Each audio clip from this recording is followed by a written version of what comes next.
Hello,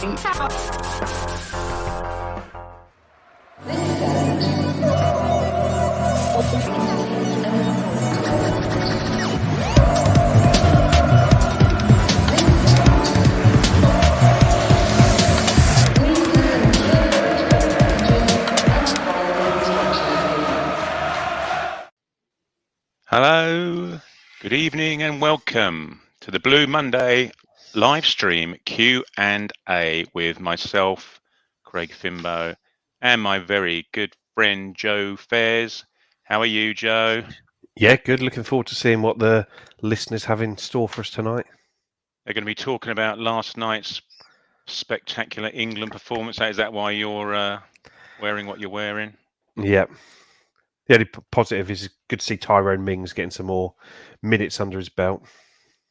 Yeah, I don't really watch England matches that much, for various reasons. But I thought, right, I'm going to set aside a couple of hours last night and watch it, and it was, and especially with the lineup they put out, I thought, well, happy days, we're going to have a bit of a rip-roaring performance. But to be fair, I thought Hungary played pretty well, didn't they? Yeah, and if you looked at the Euros, Hungary they were in that really tough group, weren't they, with Portugal, Germany, and I can't remember, Belgium maybe as well in there, and I don't think anyone beat them in Hungary, or if they did, it was very narrow victories. They're sort of a hard side to break down, much like their fan base were for the police. Yeah, let's avoid that. Anyway, hello everyone. Good evening, everybody. Get your questions in, get your topics in, whether it be last weekend, next weekend, the FIFA 22 rankings, which I just noticed that they've got Raheem Harper, I think Lee Evans and Kyle Edwards maybe on a club video moaning and groaning about their various ratings. But yeah, no, give us a shout, stick your questions in, etc., etc. We'll give as many shout outs to you guys as we can. Evening, Charlie. Good evening, Huck. And Lee, you wouldn't believe it, the red button's the most important button of it all. If I press the red button, Joe goes shooting up out of his chair towards the ceiling. I've got a child asleep in the bedroom above me, so please don't press it. James Bond at the weekend. We've got our first question though, is from Michael, all the way from Brizzy. Michael, I hope you are looking to get your ticket to the Gabbatoir. Early December, it'll be late November, early December, to give our boys a bit of support over there in Oz.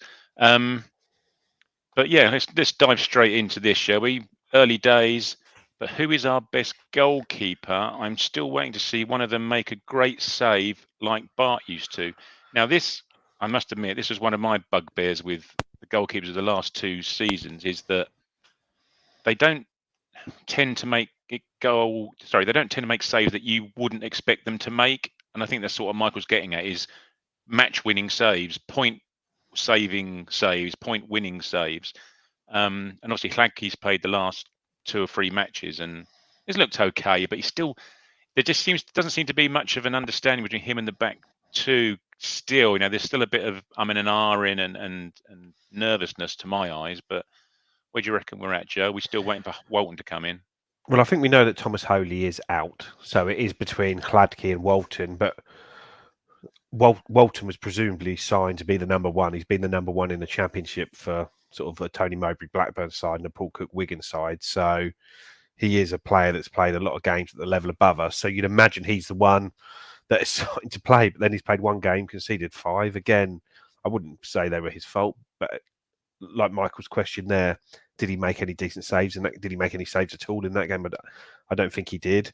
No. And then Hladky's come back in, and so the Accrington goals I haven't really seen back, and it's always difficult when you watch the highlights to know what they were. But he didn't have a hope in hell of saving either the Sheffield Wednesday looped goal or Wally's goal for Shrewsbury on Saturday. So he hasn't really done anything to deserve to lose his place in the team. But yeah, I think we've been very spoiled by Bartosz Białkowski, but we just don't seem to have a keeper that makes a save, do we? Not makes it it's sort of a good save, any save really. Sort of any shot is, I don't know whether it's just clinical finishing from the opposition, but ideally you do want to see a keeper earning you points every year, sort of a keeper being Yeah. good for 10 to 12 points a season, which it sounded like Hladky was at Salford last year, but he hasn't proven himself to be that with us yet. And like I say, there's sort of out the new signings, certain players have made themselves undroppable.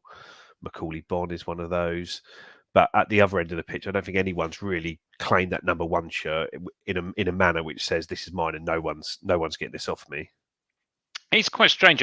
I sometimes wonder, because obviously the step up from League Two to League One, there is a sizable leap, especially if you're coming from Salford to Ipswich Town. You know, the crowds that you're playing in front of are bigger, the club's bigger, and for a lot of these players, and indeed arguably the manager, this is the biggest club that they have performed, for, isn't it? Whether it be in terms of the size of the club itself, in terms of the home crowd, 20,000 fans, which Paul Cook hasn't on a regular basis managed in front of 20,000 fans, and a good handful of the players haven't played in front of 20,000 fans, and the expectations that come with it.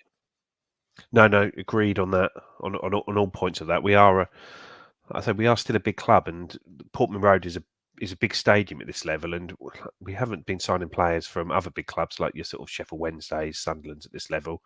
Some of them have dropped down from the Championship, but a lot of the ones from this league, like I say, Joe Pigott, AFC Wimbledon, it's a big step up to here. Even Macaulay Bonne, I know he's played a little bit at QPR, but we're not. He's sort of Charlton, Leyton Orient, Colchester. They're not used to playing in front of big crowds week in, week out at home. Sort of very few players in our squad are, and that does bring its own pressure. But these players have got to deal with that. Yeah. Well, another international watcher, viewer. I did joke to my wife though. She goes, "Oh, are you doing the pod later?" I said, "Yeah." I said, "My darling, I am streaming live to the world later."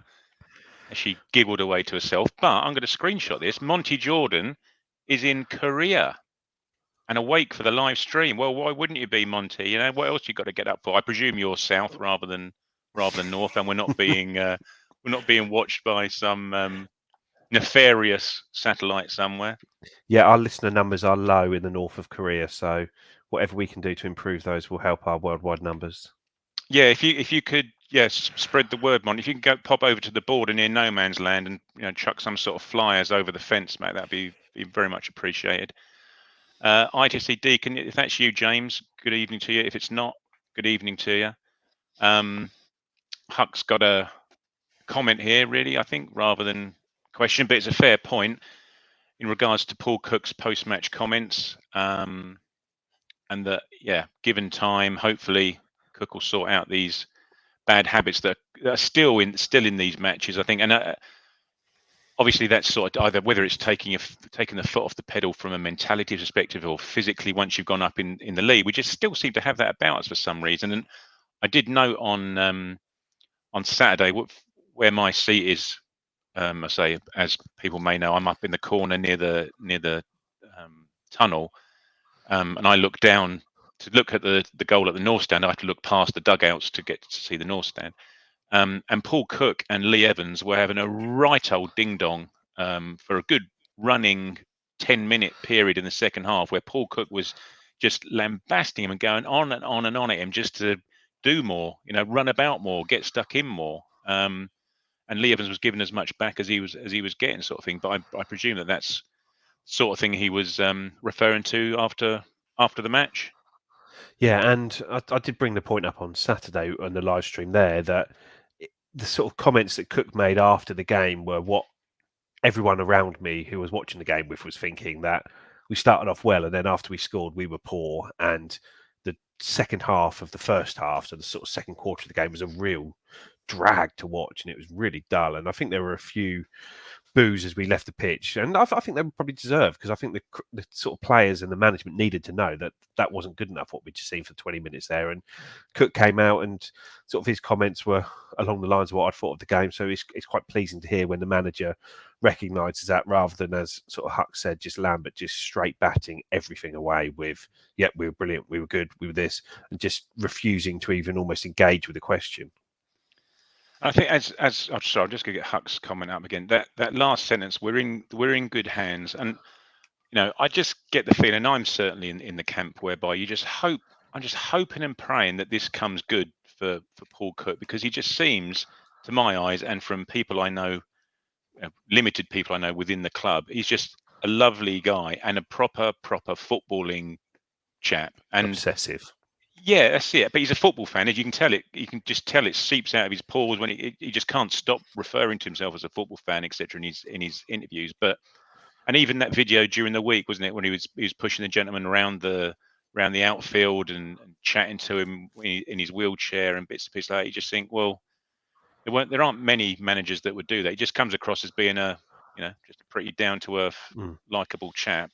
And so I'm just hope and pray that he gets the time he needs and it all comes good for him. I really do. Yeah, well, I think the next 5 games or so are make or break, really, aren't they? When you look at 4 away games, 1 home game coming up in the next 5, and we've had 7 at we had 7 at home, 4 away so far. So within 5 games, we'd have played 16, 8 at home, 8 away.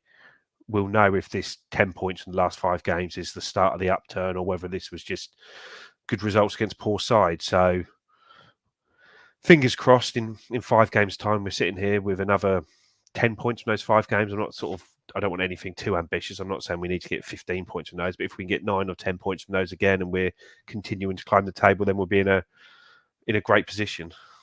Perfect. And as Lee says here, I think it's probably something that we're all pretty much in agreement with. We must sign Bonne on a permanent deal in January. Just a quick recap on these stats so far this season. He's got 9 league goals. He's had 19 shots.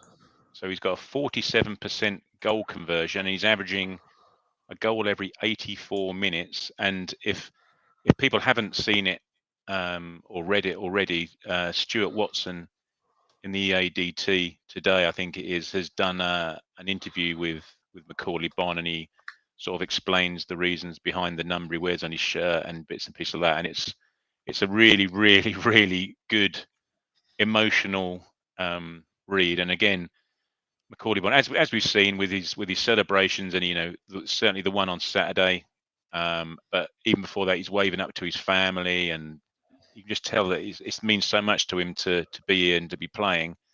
So I say, yeah, I'd certainly urge everyone to go and have a look at this interview that he's done with Stuart Watson. It's very much worth a read. And obviously, in light of Ian Holloway's comments today, Joe, I think on another website that he reckons that Macaulay Bonne will be heading back. We're not so sure. I don't think Mark Warburton was overly positive with that was going to happen. Was he if they get a couple of injuries or something like that, that's when things would be be an issue. If like I say, if Lyndon Dykes and Charlie Austin were to get bad injuries, and then all of a sudden they might look to bring him back. But I think we're in a really strong position to strike for him at the moment, where the market's still depressed from COVID.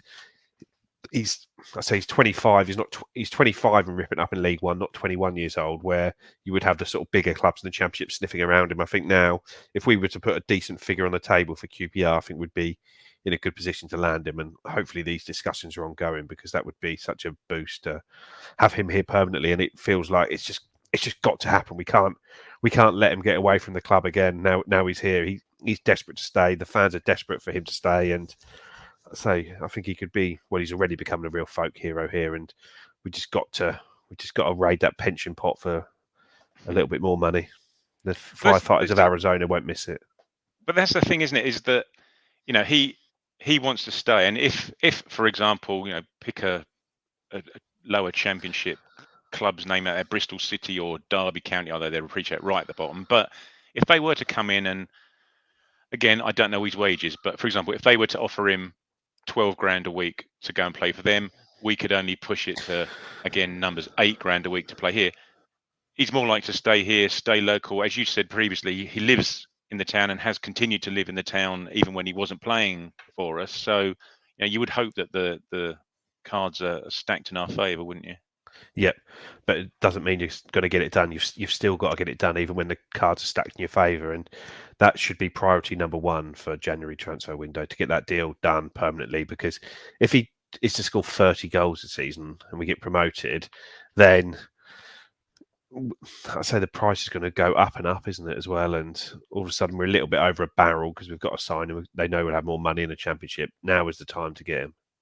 Obviously, if Marcus Evans was in charge of us, we wouldn't have had him in any case. But you know damn well if Marcus Evans was in charge of us, we'd be waiting to the very last throes of the January transfer window, having spent all of January haggling the price down by 10 grand here or there, and then we'd eventually miss out on him, or he'd get snapped up or get taken back or something like that. It's a question actually.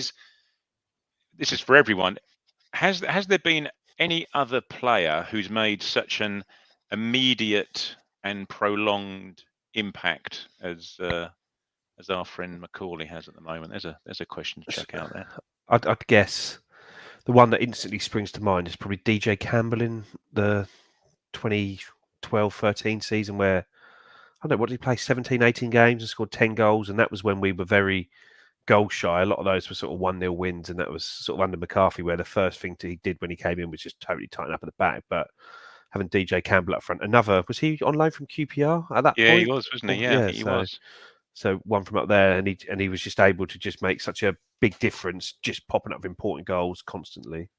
Yeah, nice one. Yeah. Well, Lisa's here. Lawrence, Ryan Fraser. Yeah, nothing. Well, when he was allowed and when he was around to play. Keat Andrews and his old lady perm haircut is another one. Yeah, he scored a lot of goals, didn't he? Yeah, he kept Paul Jewell in the job, so we're not entirely sure we want to big him up. Big him up too much. Good evening to you, Nick. Good to see you. And Pete, sorry, I popped your comment up there and disappeared again. Evening to you, Pete. Question here from Andrew. If the transfer window was open now, which players would you move on? Well, I suppose you don't want to leave. It depends, I suppose, who's coming in. If we can get Macaulay in, then potentially, I suppose, Jackson off. But if Norwood's out of contract into the season, he's what, 31, 32 and cycling to all the matches. Yeah, probably the same players you were trying to move out in the summer transfer window of Thomas Holy, Caden Jackson. If there's anyone able to sort of take James Norwood off our hands, I think we'd probably let them, as long as it's not one of our promotion rivals or to a League Two club. I think we'd let him go, but there's not a huge amount of players that you could sort of easily move on now, is there? No. No, I suppose the thing is, I suppose at the moment we are still sort of searching for our best team, and I suppose there is that question of, have you just got too much choice? When you've got Fraser and Selina and Edwards and Chaplin and Uncle Tom Cobley available to play all along the three behind the striker, you may well, you're not forced to stick with people, are you? You've got too much choice. It does feel like and sort of this will come in on that Stuart's question now about who's playing at number 10 on Saturday. It does feel like we're sort of moving towards an 11 of, well, start of the keeper. I don't really know the keeper, but probably Walton, I'd imagine, will end the season as number 1. Right back, if Vincent Young comes back in form, but Donatian. Left back is going to be Coulson. Burgess and Edmondson are the preferred 2 at the back. Morsey and Evans are preferred 2 in the middle. And then I think we're going to end up with Bersant Selina on the left, Connor Chaplin as the 10, Wes Burns on the right, behind Macaulay Bonne. I think that's what's going to end up being our strongest team, with sort of Kyle Edwards as probably a impact sub that can come in any of those or can help with the rotation there. But it does feel like we're working towards that. And definitely, I think Connor Chaplin was very good as a 10 on Saturday. I think it's probably that, and the sort of Bersant Selina performance against Doncaster was the first or the only times all season where we've had the number 10 get into the game and actually try and make things happen. And I think Chaplin did that well on Saturday. And I think if you, like I say, you get Selina on the left, you get Chaplin in the middle, Burns on the right, you've got a nice little combination there. Yeah. Well, what about here then? So Peter asked if Selina, does he come straight back in on Saturday, or do we have Edwards play, or I don't know really. I think Fraser Selina comes still in for Scott Fraser. I think for me, I think Fraser's been decent, but I don't think he's done enough to sort of again grab that position with both hands. I think it's Selina. ultimately he's our marquee signing this season, really, sort of Selena and Sam Morsey. And I think in that Doncaster game, those two did just look a cut above everyone else on the pitch on both sides of the team. And it feels like those two are the ones that, if those two can stay fit through the whole season, we're going to win more games than we lose. I suppose if you've got Selena on one wing, Burns on the other, Chaplin in the middle, and you've got Fraser and Edwards. I can't believe I'm saying all this. And you've got Fraser and Edwards on the bench. You're pretty well stocked and well covered for all eventualities as well, aren't you? Yep. As Dan says here, Wes Burns. Do you? And this is another question for everyone. He's probably been consistently, would you argue, our best player, and certainly since he's had this sort of understanding with Macaulay Bonne in terms of behind him.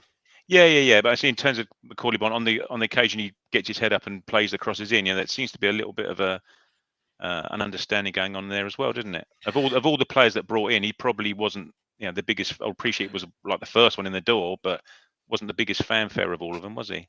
No, I think once the squad had finished being built, sort of at the end of the transfer window, if you'd have asked everyone to name what they think their starting 11 would be, you'd have seen a lot more of Kyle Edwards, Burst Selena, Connor Chaplin, Scott Fraser, and Wes Burns being the one who probably would sort of slide down the pecking order a little bit, maybe be used at right back if Donatian was going, because it looked at one stage like he was. But for me, I think Wes Burns, like Macaulay Bonne, is probably one of the players who has just nailed down that position. I think if he's fit, there's no way he doesn't play, because he's grabbed his opportunity with both hands, and he is without doubt deserving of his role in the team. And there's not that many players that have done that so far.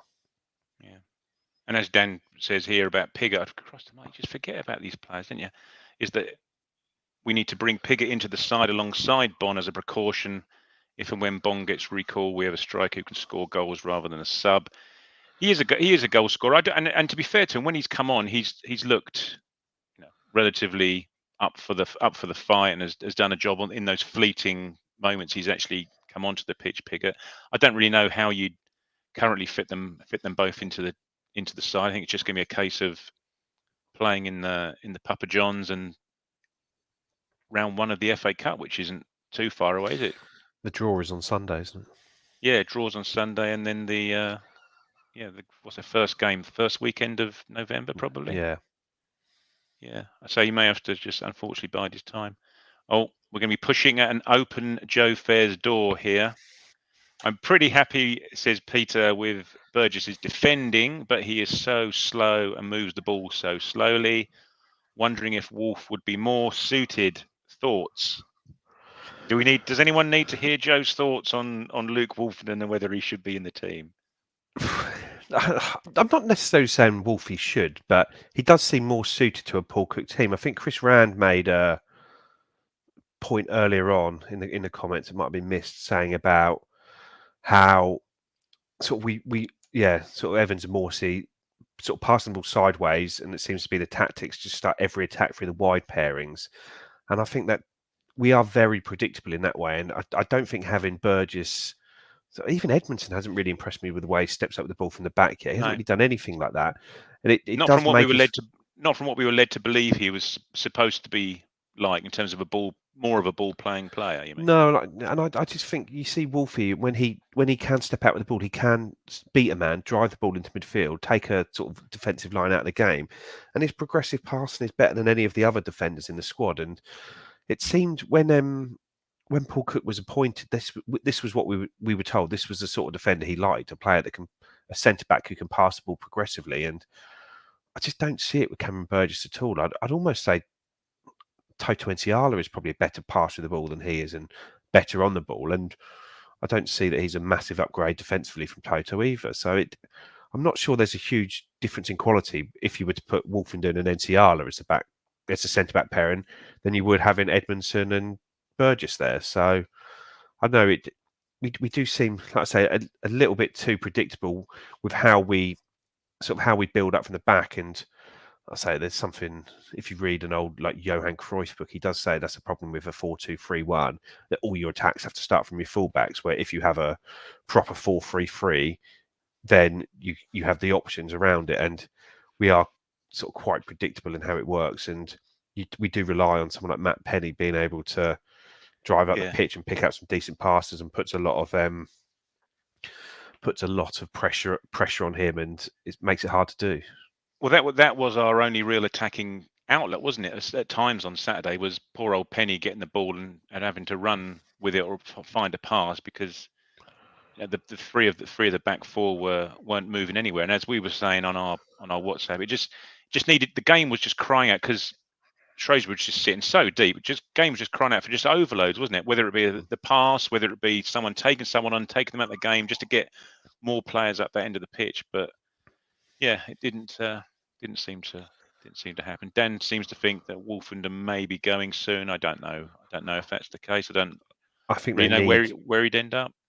Oh, I think they'd have been quite happy for him to go in the summer, but I think it was pointed out that if you did lose Wolfenden, there would be no academy players left, which means that Idris El-Mazouni would have to be on the bench for every game. Otherwise, we could only name 6 subs. So it was important we kept hold of a player to ensure that we didn't need to do that. And I think Wolfie was that guy where I suppose Miles Kenlock could come back in from the cold to cover that role post-January. But I just think there's a big role for Wolfie here, and it's just a shame that he's not sort of in favour at the moment. Yeah. Well, then, as Jack points out, wouldn't worry too much about being predictable, as we're joint top scorers at the moment. But so can Macaulay Bonne's clinical form carry on throughout the season when he's sort of going along at double what his expected goals should be, and you'd expect there to be some regression? He can't keep scoring every single chance he gets, can he? Which we don't create a huge amount, do we? I think in the Accrington game, after we scored, went 1-0 up, we didn't have a single shot after that.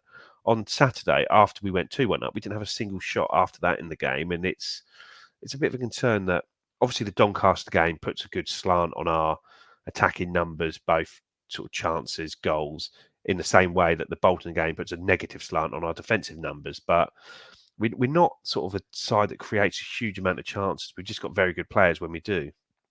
Yeah.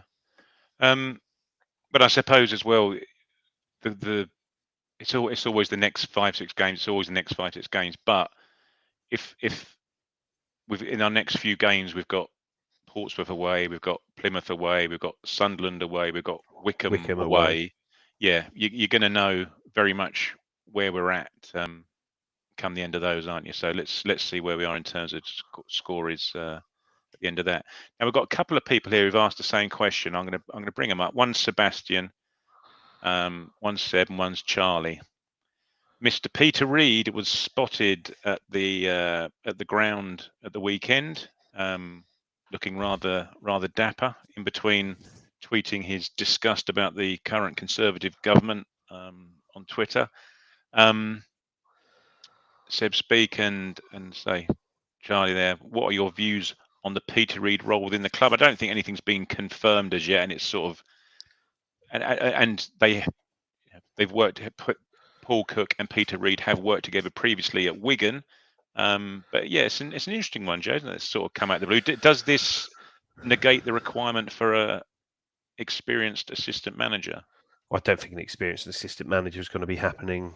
Whatever happens with Peter Reid, to be honest, it just seems like that ship has sailed and it won't be happening. But I can't say the appointment of Peter Reid gets me too excited in either direction, really. It's just somebody that Cook obviously trusts, maybe can work as a mentor with him, somebody he obviously respects and trusts and views their opinion on the game with sort of respect. So it's a good thing that he's got somebody else to talk to in a maybe more official role than just speaking to people. And if Paul Cook thinks it's something that will help him do his job better, then yeah, get on with it and get it done, and hopefully it does help him. And I heard somewhere that he was at the Accrington game as well. So if all he's doing is sitting up in the stand and sitting on the halfway line and watching matches, and there's no interference or anything during the match, but as you say, at the end of the match, in the week leading up to the next match, he's just there and thereabouts and just can see a more holistic view of the match and give his advice and bits and pieces from there. I don't suppose it can. It's not doesn't hurt, does it? Can't hurt. No. One from Michael. What about El-Mazouni for Evans? He can tackle, run with the ball, and pick a pass. He's impressed everyone, hasn't he? El-Mazouni in that in every game he's played with, really, and in the different roles. He's played at least one game in the number 10 role in one of the Papa John games, maybe the West Ham game, was it? He played in the number 10.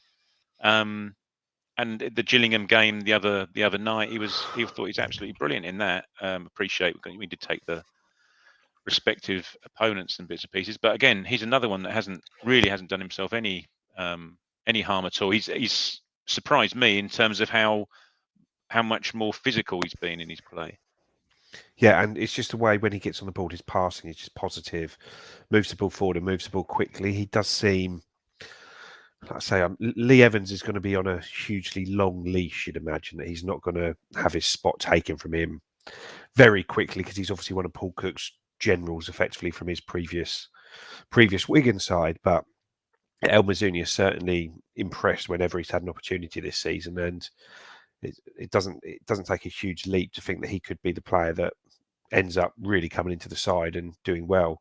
The sort of North African, the Sahara experts at the top of it there.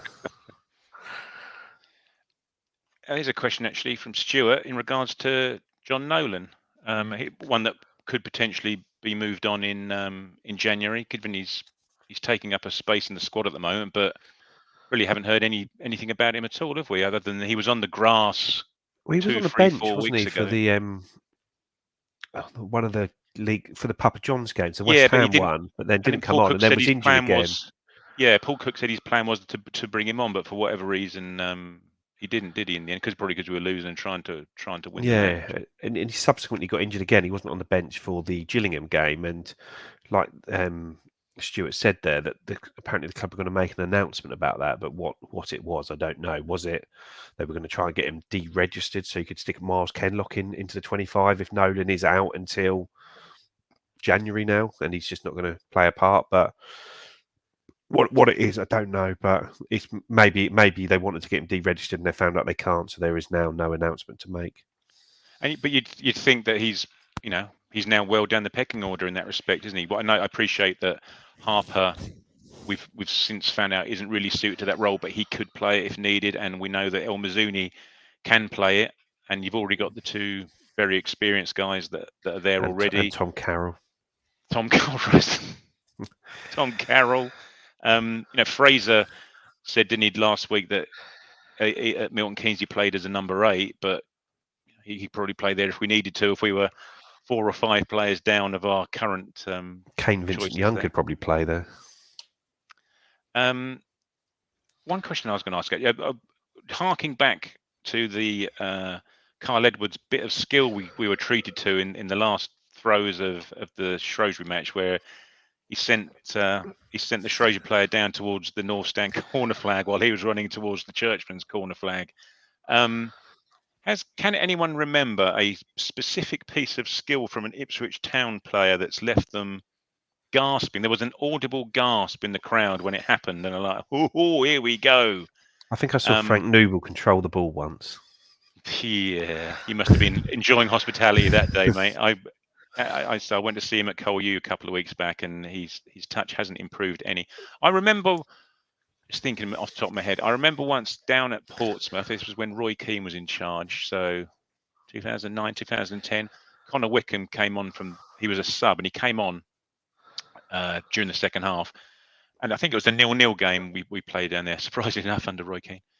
And our goalie must have been Fulop, anyway, drop kicked it down the line, and Wickham was standing right in front of the dugouts and literally brought it down on his instep, dead. And how old he was at the time, 16, 17, I thought, crikey, we've got a player on our hands here. And that's one piece of skill that still stands out 10, 11 years later. I suppose that shows how lacking of top skillful, tricky players we've had. We've had a lot of wingers, but none that necessarily take their player on with skill rather than knock it past them and run like hell. No, we've had a great shout there from Josh. Gwion Edwards' flick against Blackburn. Yeah, as soon as I read that one, I said, "Oh yeah," that instantly came back to mind. That was a lovely piece of skill where he just took the player out of the game, just knocking the ball over his head and spinning around him. So yeah, that's the clubhouse leader at the moment. And lived on that for a subsequent year. Well, there was a good GIF made, wasn't there? Yeah. Good evening, Bits. Hope you're well. And enjoyed your cigar. Now, here's a question, and this is I'm going to use my professional presenting skills here. Dan asks, does anyone know much about Cambridge United? Are they a passing side or more of a physical side? We really do not pick up results against physical sides. We are better against the passing sides, in my opinion.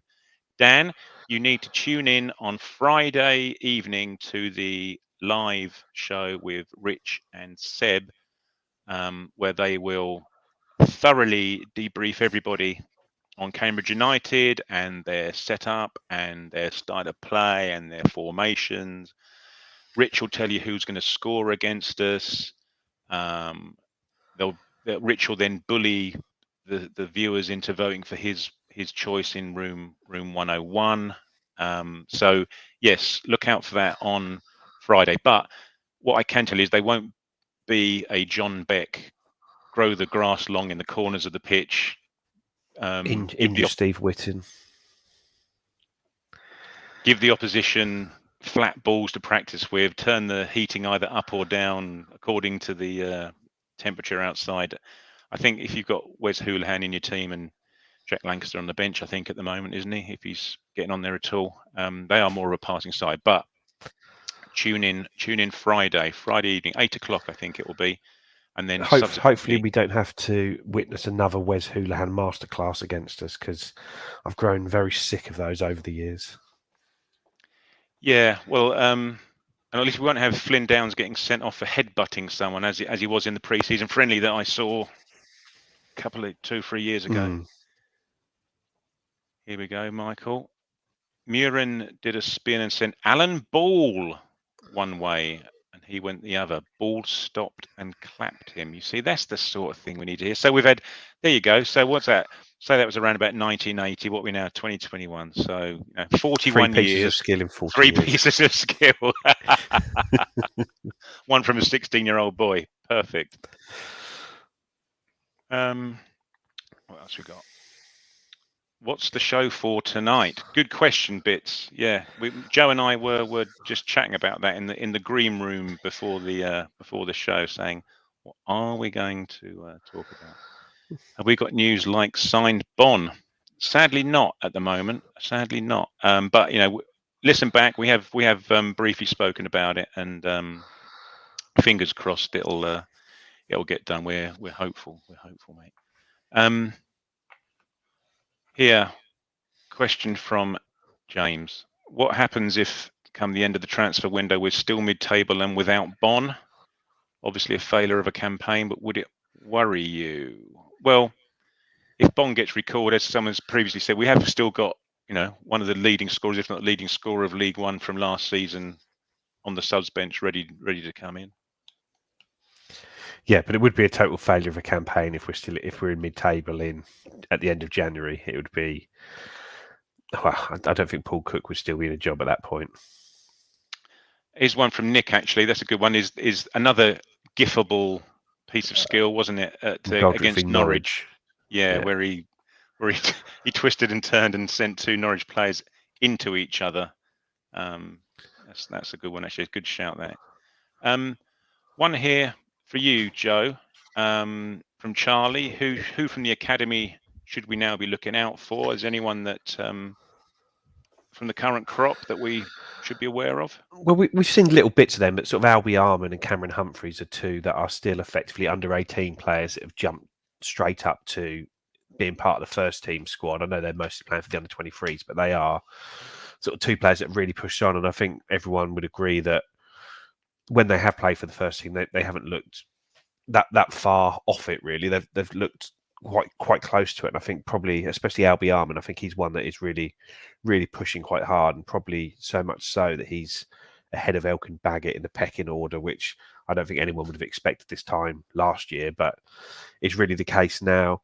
Nico Valentine is a first-year scholar who's sort of started the season well. I think he may have picked up an injury in the last few weeks because he's not played much, but he's one that's been away on sort of England under 17 camps, which is you don't get many players in Category 2 academies doing that. There's another guy coming back from a cruciate injury Finley Corrigan, who's sort of impressive when he plays, a sort of striker, left-footed with a sort of hammer of a shot, but he hasn't been able to play yet this season because of injury.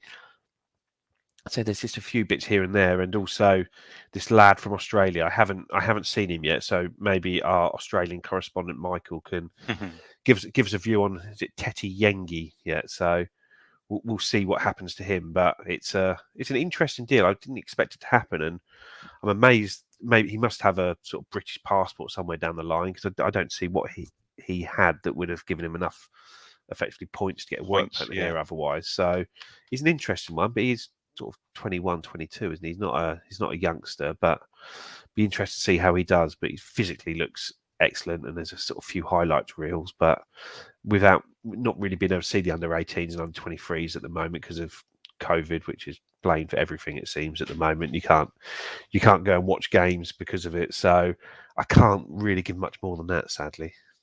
Funnily enough, I'm not going to name drop because I'm not going to mention the guy, but I was speaking 2 or 3 hours ago to a member of the coaching staff that went up to Barnsley with the under 23s earlier this week, and I actually asked him. This is about something completely different away from Ipswich Town, but I asked him about the Aussie lad and how he was getting on and stuff like that. He just said he's, considering the distance he's come and he's without family, etc. He said he's fitted in really well. He's sort of joined the group. He said the group of under 23 lads are a nice bunch anyway, but he's slipped in seamlessly, and he looks a decent player. And as you say, Joe, he's a decent specimen. Yeah, here we go. Here's our Brisbane correspondent. A rough diamond, but for a good man, big man. Well, it might be good man. A big man, a good touch. Good touch for a big man. Big men with good touches are right up my alley. Get him on that right wing. But one I didn't mention was Tawanda Chirera, who seems to score nearly every game at the moment, and they're all stunning goals. He's playing as a number 10 for the under 23s, and he's just sort of managed to pick out the top corner from 25 yards most weeks, it seems, and did so throughout pre-season. He was a guy that scored the goal at Dartford when we played there in pre-season, in a sort of mixed first team under 18 game as well. One from Brad. Yeah, we as you spoke about earlier in terms of the mentality and Cook's post-match comments. Is it an arrogance? I don't know, because you would hope. And I was chatting to my mate Glenn that I go to football with the other day, saying that we've brought in this team from scratch, haven't we? There's nobody left over from previous regimes. These guys have been brought in, handpicked because of ability and mentality, and you would hope that they've got the wherewithal about them to not fall into that trap, wouldn't you? They're experienced enough they've been around League One enough to know that you go to these places, you need to tough it out rather than get 1-0 up and think you're going to cruise through it.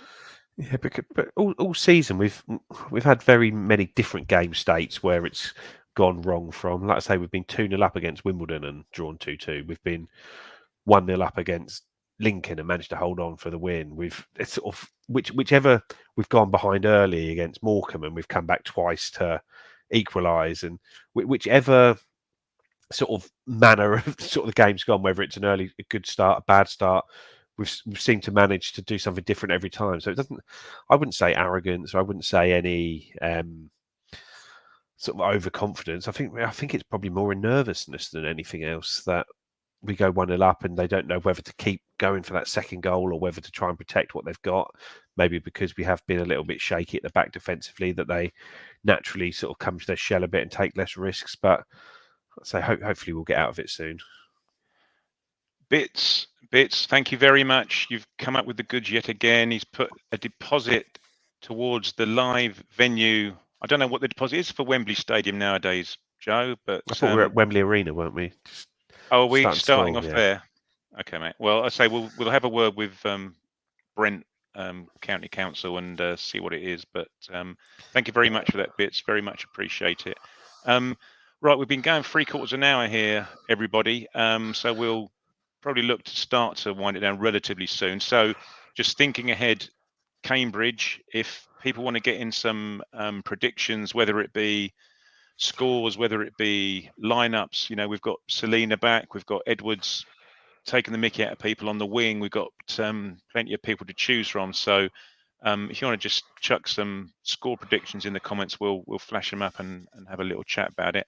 One thing I was going to just briefly speak about, Joe, if you don't mind, is the ladies, the women's team, and more specifically Joe Sheehan, who recorded his 39th win in his 50th game in charge of the women's team, and which is a 78% win ratio, and the goal difference is 154 to the good after 50 matches. Now, taking those aside, the guy's got a UEFA A license. I read, and where realistically do you think he could go? What's a natural progression for the guy? I'm not saying, not wishing him away in any respect, but the guy's obviously got a bit about him, and I don't know personally, but I know someone that does know Mark Robinson from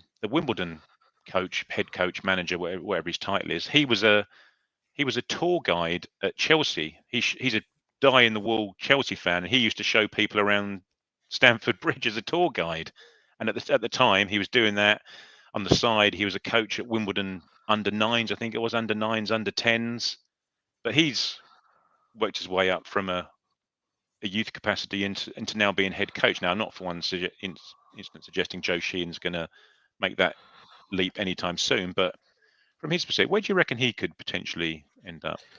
It's a difficult one, isn't it, to know? I suppose it depends what his ambitions are. Are they sort of to stay in the women's game? Because there's obviously a lot of profile on that now, and he's a top third tier manager in that now, and that would probably his CV, if he is able to get Ipswich into the second tier, would probably put him in the frame for jobs in the WSL, which is becoming a real big competition. And is that probably an easier, or not easier, is that a route that he's further down the line of to get to the top in, as opposed to sort of having to start again in the men's game and maybe drop into a development age side or stuff like that? But he's sort of, everyone speaks very highly of him. He's obviously a very good coach, and sort of the girls, a lot of the girls have followed him. I think he's sort of coached them previously at like Colchester and in the sort of Essex development centres. I'm not sure the exact titles of it, but yeah, I think he's obviously someone with a sort of good future ahead of him in the game, and whether that leads to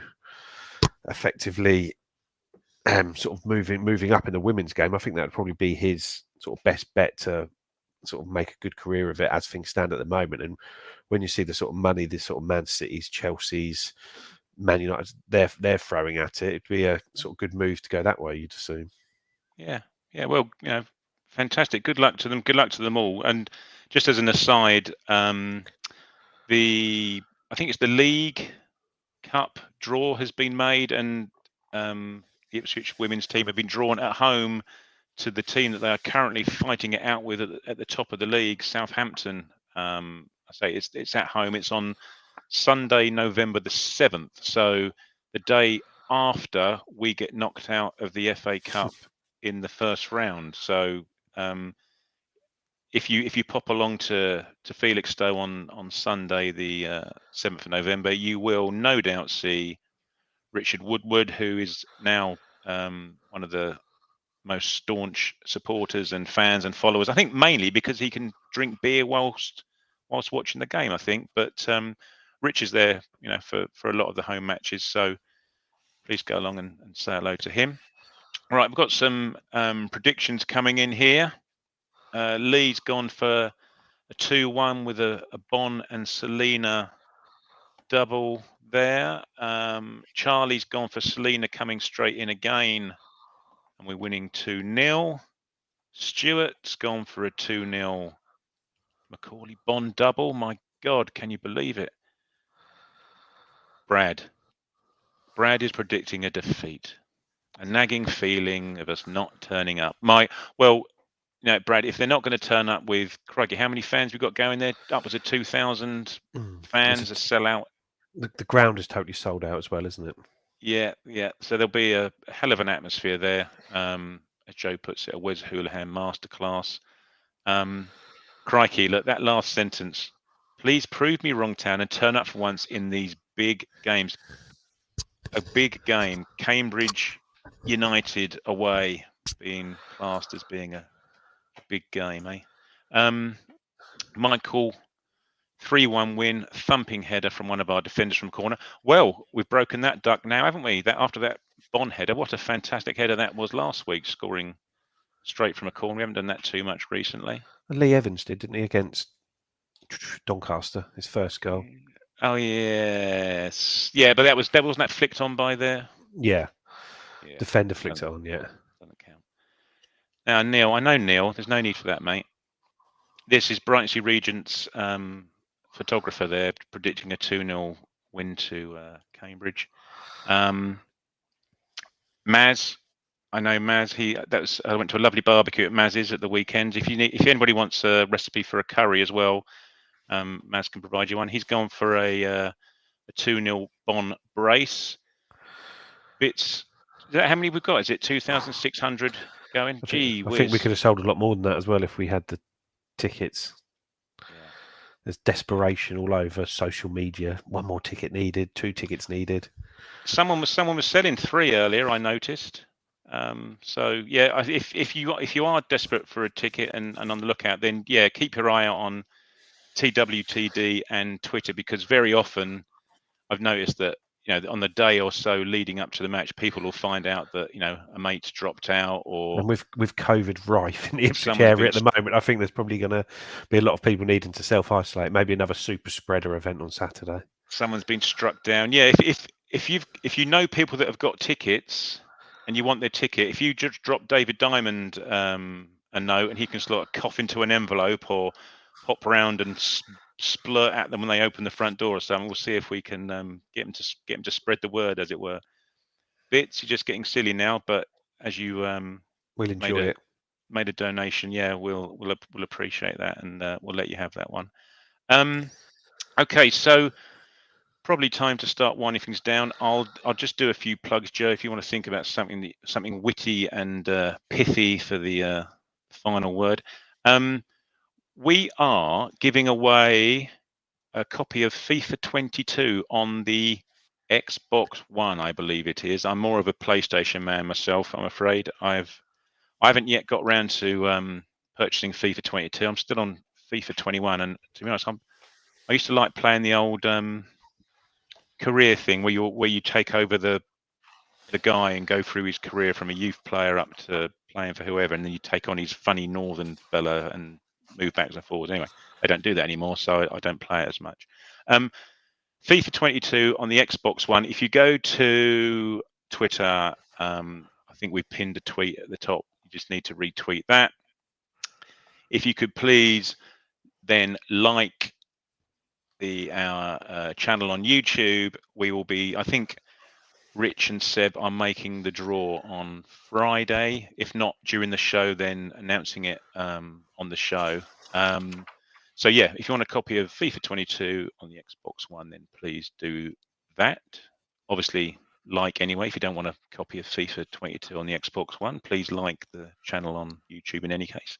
The FSA are doing a poll at the moment, and their annual awards, and we're not in it for the awards, we're not in it for the money, but if you want to vote for us as the club podcast of the year, you can do. There's a link.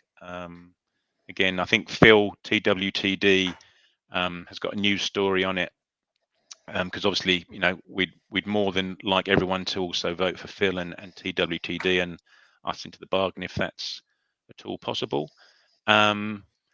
And then so then we're on to Friday night, and Seb and Rich will be, I say, debriefing everybody on Cambridge and what they're like, and Room 101 and all the various gubbins that they come up with. Seb's stat of the week on Cambridge, which we're all on tenterhooks for. And then we go through to the match, and we're thinking about, again, this week of doing a live show Saturday night subsequent to the match. So probably about 7:30, 8 o'clock Saturday night. I think Ben, Dave, one of either, I think Rich or Seb or Joe will be joining them. So again, we're gonna try out the Saturday night fever show on a post-match. Yeah, Joe will wear his white suit. I will have my shirt unbuttoned to my navel with my medallion showing. Yeah, so we'll give that a go, and then that will be available Sunday morning rather than Monday morning. But yeah, we're just seeing how it's going. Bits, let's hope so, my friend. Let's hope so. Bits will be in the pub celebrating what Nick thinks will be a 4-1 win. Thank you all. Thank you all for listening. Thank you all for commenting. Plenty of comments tonight. Thanks very much, Michael. We're going to give you the last word as our longest distance viewer from Brisbane. Great show, guys. Time for breakfast. End with a pun. Burns on fire for Saturday.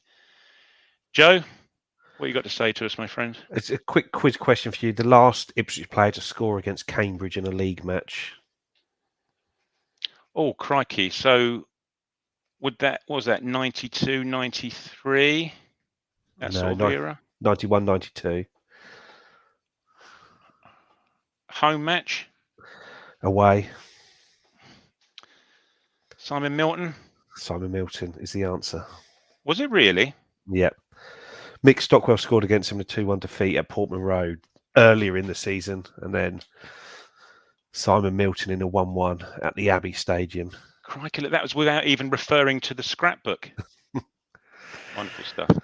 All right, Joe. Well, thanks very much for your time. Thanks a lot, everyone, for your comments. Really appreciate it. And yeah, tune in Friday night. Rich and Seb. We'll see you then.